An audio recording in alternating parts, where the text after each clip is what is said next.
fall behind 13-0. If you throw that aside, y'all outscored them. Just what do you think went wrong in that opening sequence, and then what y'all do better after that?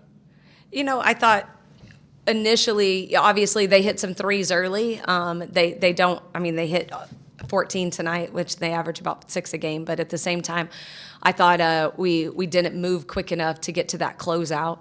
As far as our help side, we've got to make sure that, sometimes you got to help and recover. That's what I told them, and you got to be able to do it all. And then I thought we took some rush shots early and we didn't convert, and I thought our spacing was a little bit poor tonight offensively, because once we finally had proper spacing, we were able to score at a very efficient rate.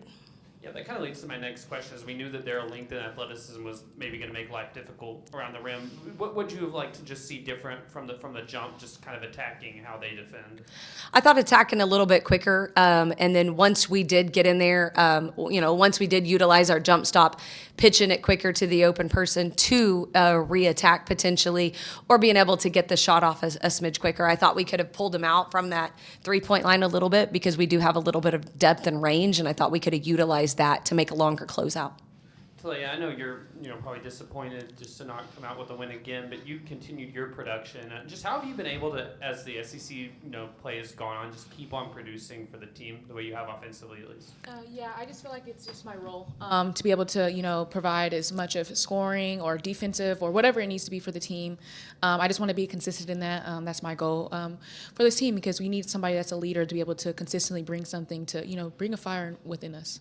Yeah, from your perspective, what adjustments did y'all have to make to start finding some offensive success as the game went on? Yeah, I just think just taking good shots, not taking rushed. I feel like we were rushing it at first, or we were open, but then they were still contesting, and we could have just maybe moved it a little bit more, and just be able to do that. I think that as the game went on, we kind of figured it out a little bit more and was like taking initiative. Like, yeah, we have to lock in and figure out how to move this basketball around.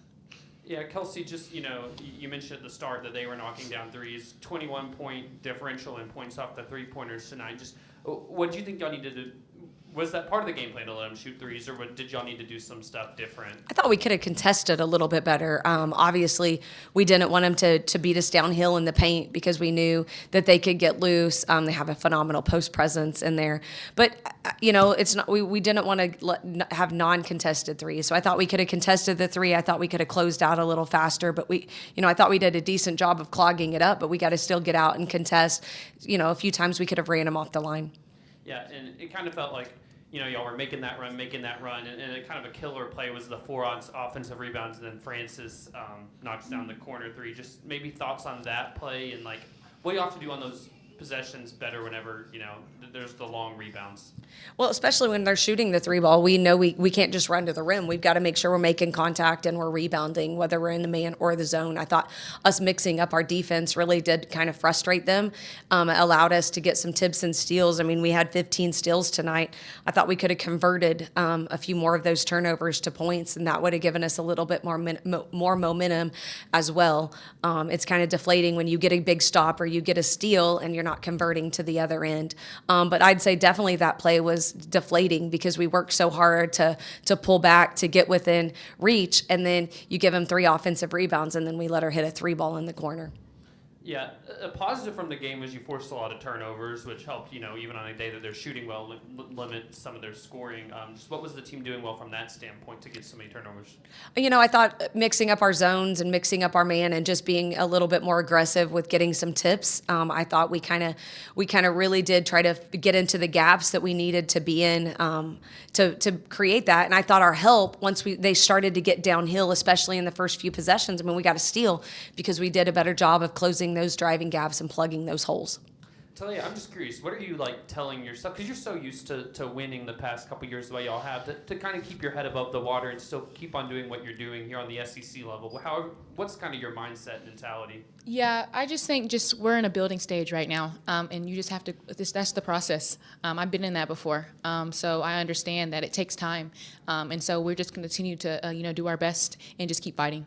Yeah, I guess how much personal ownership are you taking of knowing that maybe what you're doing right now and the way that you're fighting, will lead down the road where you can watch this program in the future, know that you were, a part of that. Yeah, that's what I want. I love Coach Musick a lot, and I want to be able to give her a great foundation and just, the incoming freshmen or whoever is being recruited to be able to know and watch and see what program they would be going into. So I just wanted to be able to leave that. And then what does it mean to you that, you're one of the leading scorers in the SEC. This is your final year, and you're getting to, put on a show on such a bigger stage. What has it, I guess, meant to you to get to have this moment as a senior to, keep on producing like that? Yeah, it's amazing. It's been exciting. My family has been a part of my journey, and I love to be able to perform for them and just be able to do it for my team. I like be able to, have fun and, just be able to help them and just understand that I'll try to make a huge impact for them before I leave. And then obviously, y'all are closing on the final stage of the season. You want to keep playing as far as y'all can. But whenever you do get to look back here, however long it is, what do you want to say about just the way that you personally, what do you want to look back at your final few games and be able to say? That I was proud and just grateful to be able to play college basketball and just be excited and just be proud of myself and be like, yeah, I tried my hardest, I did my hardest, I had fun doing it, and yeah. And I guess, Coach, kind of on the same, mindset, with this first team that you have, obviously it hasn't been a straight line this year, but what do you hope that, you get to the end of the season and can look back and say about this team?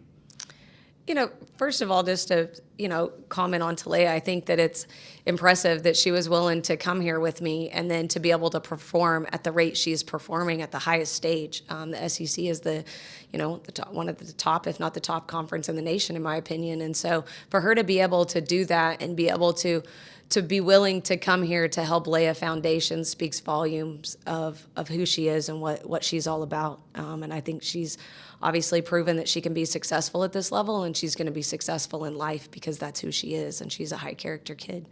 I think the foundation that we're laying, the one thing that I've noticed that all the coaches have said is, that we are playing hard, that they see that has been change.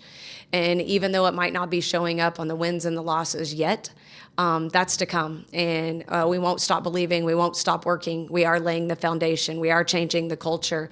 And we're going to build this the right way. And, it's obviously not happening overnight, but it's going to happen. And we have to stay the course, and we have to keep believing. And I believe that, that's one reason Taleyah, came here to help support that, and for us to lay the foundation the right way. And I think that's definitely something that we're doing.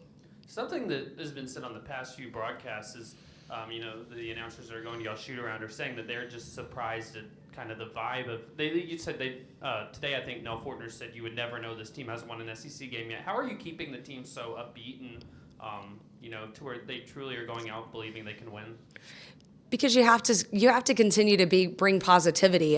Obviously, when we watch film, there's things we can fix. We know that, and we address those things. But we also have to find the positive. You have to find the joy, and I won't let that. I won't let the losses, and I won't let that negativity creep in to the best of my ability. That it's not going to steal our joy, because negativity brings negativity, and positivity brings positivity. And if we don't stay positive, we won't be able to overcome the deficits. We won't be able to overcome the losses. And we have to stay the course. We have to focus on the positive. We have to find the silver linings, and we have to keep our heads up. I tell them all the time, if you look down, there's a lot of things you can hang your head about, and you can get down, and there's a lot of negativity in the world. But we have to look up, and we have to stay positive, and we have to stay the course, because it's not also just about right now. It's what are we instilling in these young women for their future 10 years from now when hard things happen?